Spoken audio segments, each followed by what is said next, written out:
Olá, o rompimento da barragem do Córrego do Feijão completou 2 anos. No âmbito da comissão externa que avalia essa questão, está sendo negociado um acordo entre o governo de Minas Gerais e a empresa Vale para a construção de um rodoanel em Belo Horizonte, com vistas a reparar os danos causados pelo rompimento da barragem do Córrego do Feijão há pouco mais de 2 anos.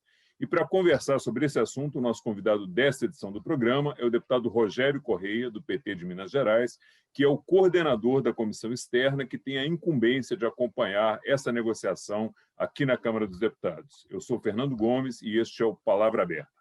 Deputado, seja muito bem-vindo, muito obrigado por ter aceitado aí o nosso convite para conversar sobre esse assunto. Eu já aproveito para pedir ao senhor aí que nos atualize sobre as condições que envolvem aí essa negociação, se foi uma boa alternativa ou não, se repara o dano ou não. Fernando, muito obrigado, viu, pelo convite. É um prazer estar aqui novamente com vocês. Olha, essa comissão externa ela tem um papel muito importante. Ela advém também de outras 2 iniciativas que nós tivemos na Câmara de Deputadas e Deputados, que foi a comissão externa, logo após o acontecido da tragédia criminosa em Brumadinho, que nós formamos essa comissão externa e, a partir delas, fizemos uma série de sugestões de alterações nas leis. Algumas nós já conseguimos aprovar na Câmara, aliás, quase todas, e já aprovamos uma delas no Senado. Nós estamos agora solicitando ao presidente Rodrigo Pacheco, do Senado, que paute um outro projeto, que é aquele que garante os direitos dos atingidos. É a chamada Política Nacional dos Atingidos de Barragem. Com isso, nós teríamos 2 projetos, 2 leis importantes alteradas. Esta que garante os direitos e a outra que melhora as condições de segurança da barragem, essa já aprovada. Então, isso foi um trabalho da comissão externa. Depois disso, nós realizamos a comissão parlamentar de inquérito. Eu fui o relator dela, o presidente foi o deputado Júlio Delgado. Na comissão externa, o deputado Zé Silva. Então, nós fizemos, a partir, em especial, da bancada de Minas, uma comissão parlamentar de inquérito que investigou todo o resultado daquele rompimento e, com toda certeza, podemos garantir que houve ali uma atividade criminosa da Vale, porque ela sabia dos riscos de rompimento e insistiu em manter em funcionamento a mina próxima à barragem, o que acabou levando ao rompimento e 272 pessoas mortas.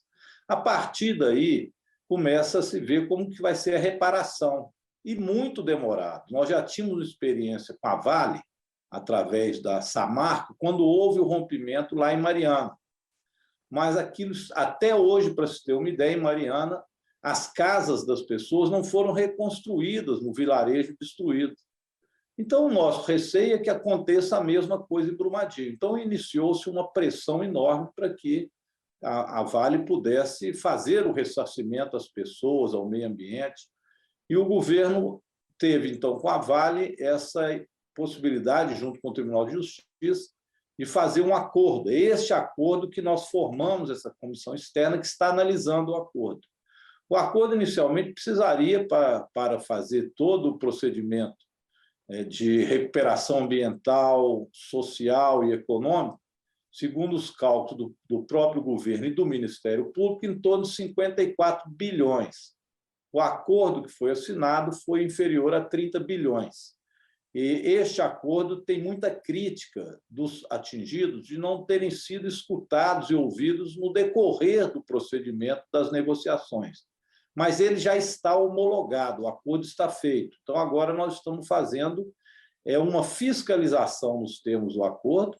Este acordo terá que ir para aprovação da Assembleia Legislativa de Minas Gerais, deputados estaduais, especialmente a deputada Beatriz Cirqueira, está fazendo esse acompanhamento em nome da presidência da Assembleia, e nós queremos interferir, portanto, para que se amplie os acordos do ponto de vista dos atingidos. Esse é, vamos dizer assim, um histórico geral do que nós estamos fazendo na comissão externa. Deputado, o senhor avalia que foi uma boa negociação, que o governo de Minas Gerais conduziu bem essa negociação aí para preservar os direitos das pessoas atingidas?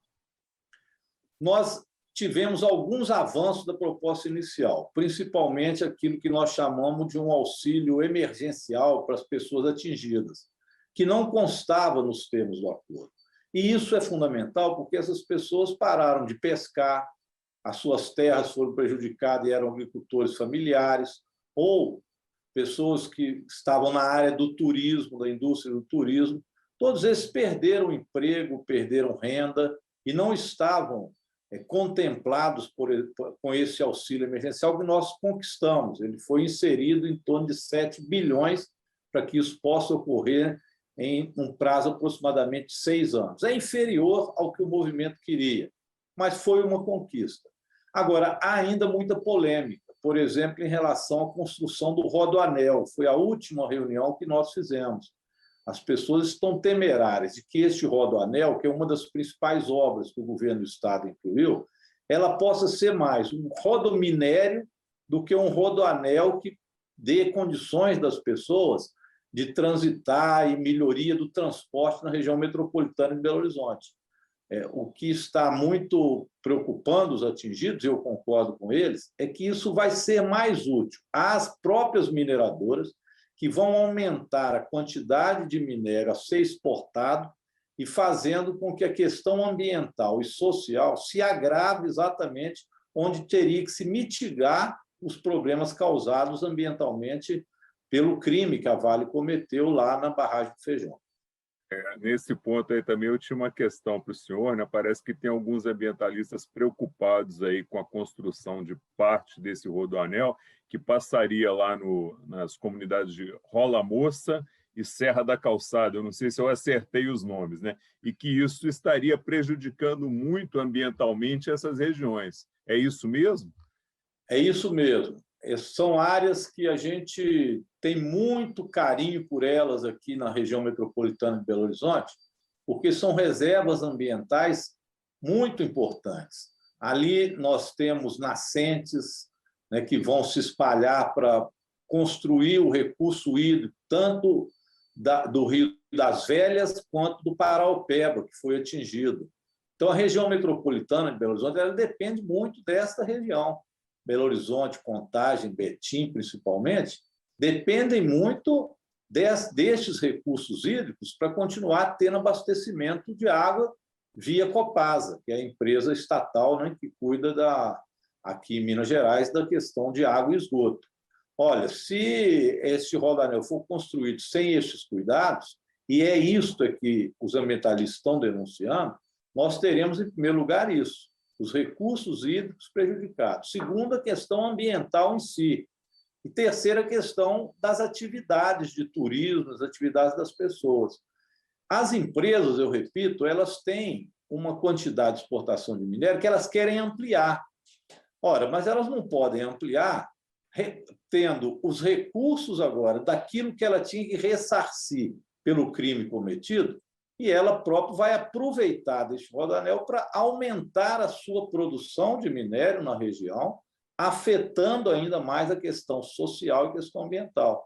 Então, este rodoanel é mais uma jogada desta empresa em especial da Vale com o governo de Minas para a construção de algo que, ao mesmo tempo, é eleitoreiro e, ao mesmo tempo, é muito lucrativo para as próprias empresas. O que nós precisamos na região metropolitana, do ponto de vista do trânsito, não é necessariamente um rodoanel, pode ser melhoria ou a construção do metrô até a cidade de Betim.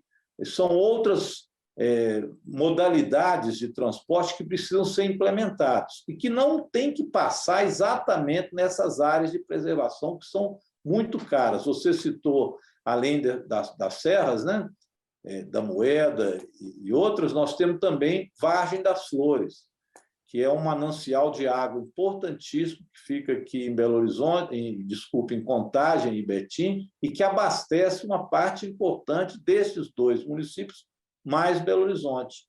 Então, Vargem das Flores também seria atingido por esse rodoanel. Então, os próprios prefeitos têm reclamado da construção deste rodoanel. Então, ele está sendo muito mais uma imposição do governo e da Vale do que uma reivindicação real daqueles que foram atingidos. Então, essa é uma discussão essencial que precisa ser feita. como esse projeto de lei tem que passar pela Assembleia Legislativa, nós estamos sempre incluindo os deputados estaduais para que isso seja reformulado e que seja garantido com esse recurso, são 3,5 bilhões, se eu não me engano, em questões que possam ser definidas pelos próprios atingidos e não pelas mineradoras. Deputado, só para a gente finalizar, então ainda é possível reverter essa decisão do Rodoanel e destinar esse recurso para outra atividade na votação lá na Assembleia de Minas, né? Eu creio que sim, é fundamental que aconteça. Outro dia, por exemplo, nós fizemos uma discussão sobre a questão da vacinação agora durante a pandemia. Aliás, o genocídio que está acontecendo no Brasil, né, infelizmente, nós vamos chegar a 400 mil pessoas mortas. A Universidade Federal de Minas Gerais tem um projeto fantástico para concluir um estudo de uma vacina, que já está bem adiantado. Para você ter uma ideia, precisa apenas 30 milhões para a conclusão dessas vacinas. E depois, para a construção de um centro de vacinas da própria universidade, para produção, pesquisas, etc., mais 80 milhões. Nós achamos, por exemplo, que isso é prioridade nesse período da pandemia, e aí sim poderia ser uma compensação pelo que a Vale fez aqui em Minas Gerais e continua fazendo. Então, nós precisamos de ver alternativas para que esses recursos sejam utilizados de forma a fazer com que as questões relativas à tragédia criminosa ela seja de fato compensada. Eu citei a questão das vacinas porque essa questão da Covid-19, mais dengue, etc., com o agravamento da pandemia, o nível de vida das pessoas lá ficou ainda mais dificultado. Então, é preciso que se compreenda essas demandas que vêm da população. É preciso também apressar o acerto de contas com aqueles que perderam a sua terra, aqueles que perderam familiares. Nem todos ainda, uma grande parte ainda não foi ressarcida. Então, a homologação do acordo não fez com que se finalizassem as reivindicações dos atingidos. E quero também frisar a questão que ambientalistas também estão colocando nesta região de Belo Horizonte. Repito, é uma região que nos é muito cara do ponto de vista de preservação de recursos hídricos, recursos ambientais e sociais, porque muitas famílias vivem dali, daquilo que a terra produz, do turismo. É uma região que o povo de Belo Horizonte, região metropolitana, gosta muito, aprecia muito, com cachoeiras, com nascentes. Então, é uma região que precisa ser preservada. Ok, deputado, muito obrigado pelos esclarecimentos prestados aqui. Seja sempre muito bem-vindo. Obrigado, Fernando. Um abraço a todos e todas. Continuamos aí na luta. Obrigado, deputado. Eu conversei com o deputado Rogério Correia, do PT de Minas Gerais, sobre a possibilidade de construção de um rodoanel em Belo Horizonte, no âmbito de um acordo que está sendo negociado entre a Vale e o governo de Minas Gerais para reparar os danos causados pela Vale no rompimento da barragem do Córrego do Feijão. A você que nos acompanha, muito obrigado pela sua audiência, um forte abraço e muita saúde.